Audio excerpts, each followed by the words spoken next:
Hello, everybody. Happy Halloween on this October 30th. Well, I'm looking back over the year in review of 2025. I'm thinking back to what has happened and in my recent this year.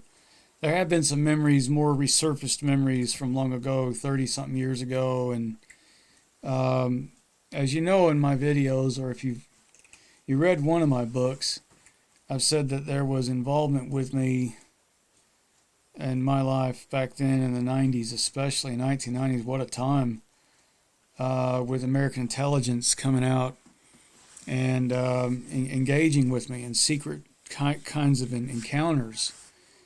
And they don't want you to remember the encounter, so they have a technology to make you forget about it. Whew, you know. But since I've been in England, I've dabbled around in experiments and magnetic resonance. It's a book I wrote. I like to put my books together. Some people like to make music, which is wonderful and beautiful. I like to write books. And what it's called magnetic field oscillation rotational resonance. It's a device that I should get a patent for this. And you sit under this thing, and it's supposed to create some magnetic fields that help your brain stimulate and help you remember things.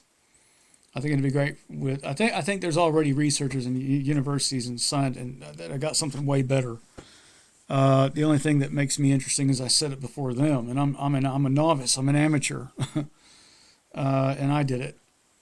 And so there have been some resurfaced memories come back this year. Very intriguing stuff. Well, I'm not going to get into. But there it is. Very powerful stuff that could take one of the books I've written in an entirely different direction. Very different, dramatically, catastrophically different direction. But it does answer a lot of other questions. But let's go back to Halloween's past. And I remember volunteer firemen in Texas, and we had our own haunted house, and we were charging admission. And because I just got out of the Army National Guard, I still had all my camouflage and all that. And we decided to dress me up as a wounded soldier at the start of the haunted house. You go in the fire station, and I'm laying there with all this camouflage, and I got like fake blood, and I've got a little forest scene around me, and I'm laying there all, oh, help me. Oh. This was in 1992, 93, around that time, and lo and behold, yep, guess what happens? Well, all the other volunteer firemen were dressed up as something in this little maze you went around. Well, I didn't realize, but Texas is a capital of our very proud Vietnam veterans,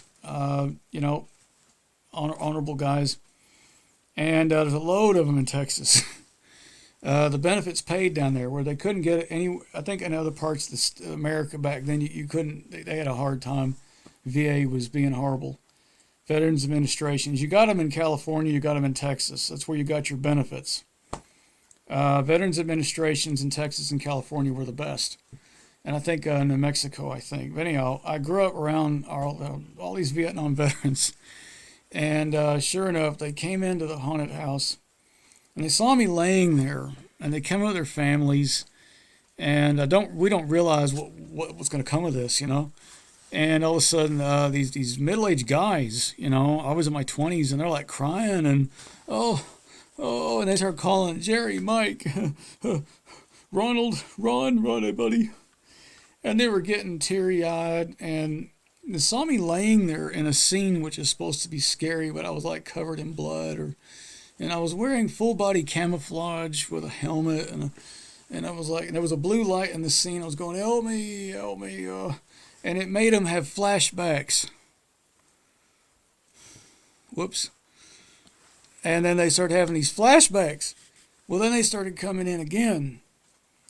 And then they came back in and paid admission. And Gary, the fire chief, was a Vietnam veteran himself. He saw he knew some of them, and stopped. He says, "Gotta shut this thing down, guys." He says, "I'm gonna get Jason up, get that off." He says, it wasn't my idea." And he says, "This isn't working. You're giving them, they're all outside.